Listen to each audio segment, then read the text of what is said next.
walaalkay Cismaan Salaadaah Xasan Allah u naxariisto isagoo dharka iska bedelay baa ninkii la shaqeynayay baa saddex nin inuu hore u balansan aniga ay dhownaa ilaahay baa igu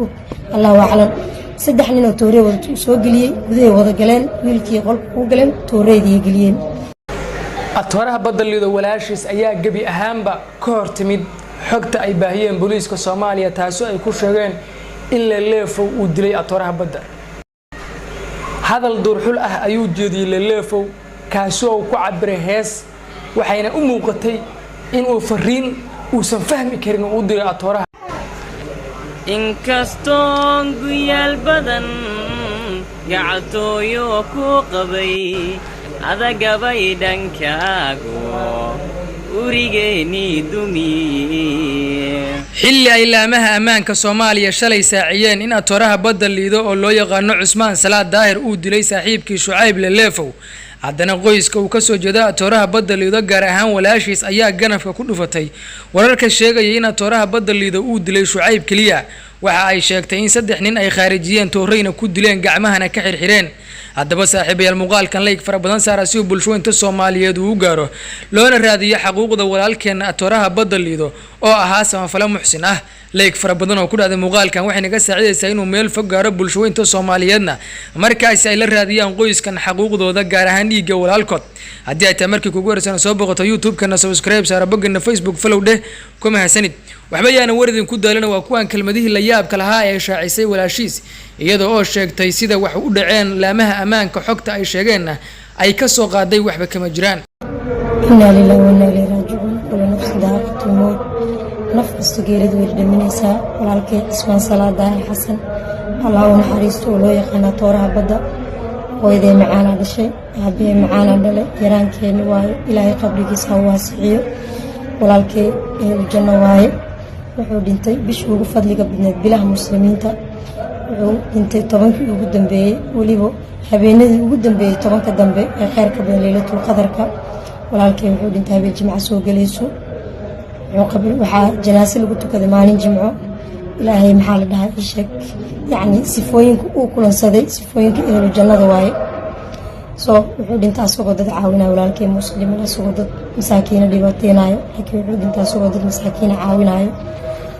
Allah u naxariisto qabriga waasic Allah uga dhigo dhamaan inta Soomaali soo duceysay mahadsan yihiin ummadda Soomaaliyeed geerida nagala qayb qaadatay kulligood waa mahad celinaya wuxuu ahaa wiil Soomaaliyeed wuxuu ahaa halyeey Soomaaliyeed anaga familkeena kaliya kama dhimanin wuxuu ka dhintay ummadda Soomaaliyeed dadka masaakiinta uu caawinayo agoomadii uu dharka iida iyo maxalla ilaa cilaanka xataa uu kala shaqeynayo waa arkaysan social media waliba dadka Facebook ku xiran special dadkii shalay leefkiisa daawanayay wuxuu ahaa qof khayr badan qof furfuran qof kaftan badan qof dabeecad wanaagsan qof naxariis badan qof dadka jecel asagana ay jecel yihiin waxa arkay dad badan oo barbagaando wadeen oo dilkiisa yacni siyaabo kala gedisan u soo qaateen Soomaaliyeed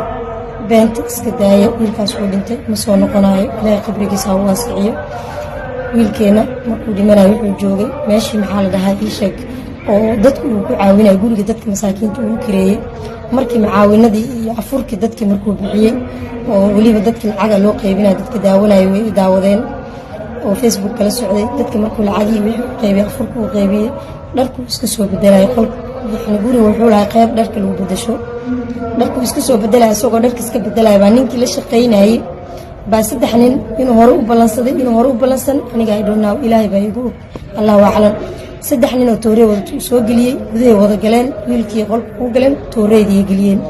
tooreedii markay galeen ninka waa ninka taqaaneen oo maxaa la dhahaa sheeg ninta oo baran waaye يعني ولا هرجد markii dambe waxay sameeyeen gacmaha ka xireen horta mindida iyo door meel min tooreed uga dhufteen markay tooreed ku jilciyeen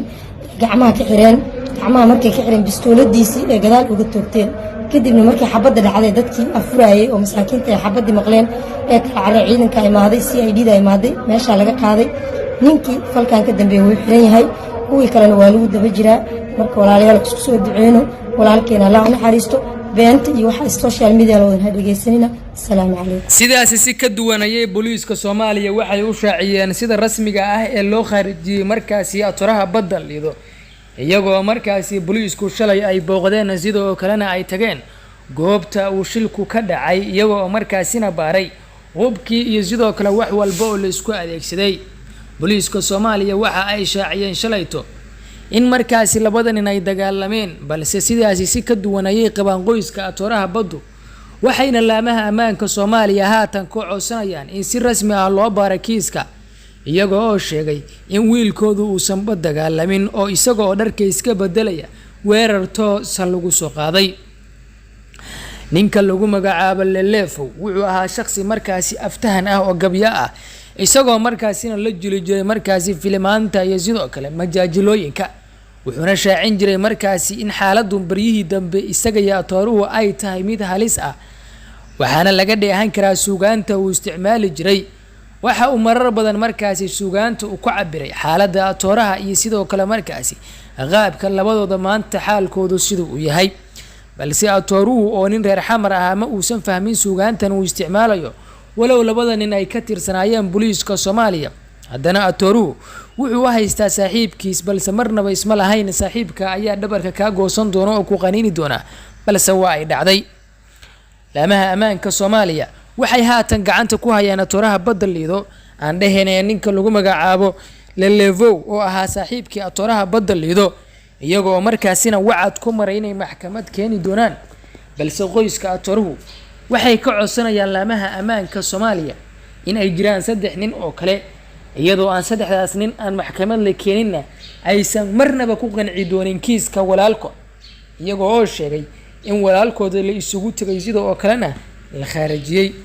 waxaa jirtay xog aynu shaacinay shalay taasi oo sheegaysa in qof goob jooga ah oo ku sugnaa goobta codkiisana la soo duubay aynu u qarinay sabab ammaan awood uu sheegay in nimanka dilay atooraha badda liido ay ahaayeen 2 ilaa 3 nin. waxa uu ku qiyaasay,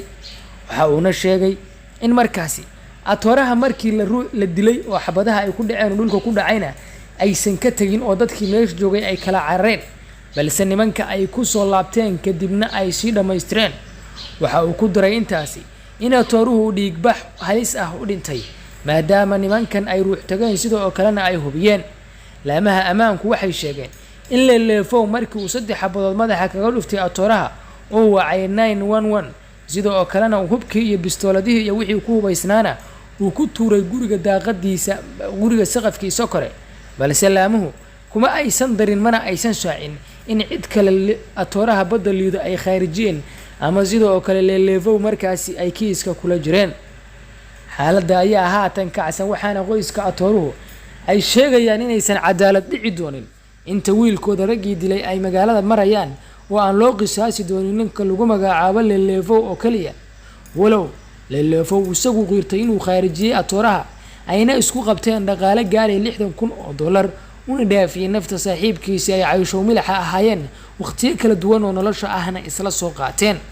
qof kasta oo Soomaaliyeed oo muuqaalkan soo gaaro waxaan ka codsanayaa inuu like saaro si uu u gaaro laamaha ammaanka ee Soomaaliya iyo laamaha garsoorka Soomaaliya, waxna looga qabto si dhab ahna loo baaro kiiska atooraha oo ahaa shakhsi markaasi bulshooyinka Soomaaliyeed ay aad uga fajiceen geeridiisa,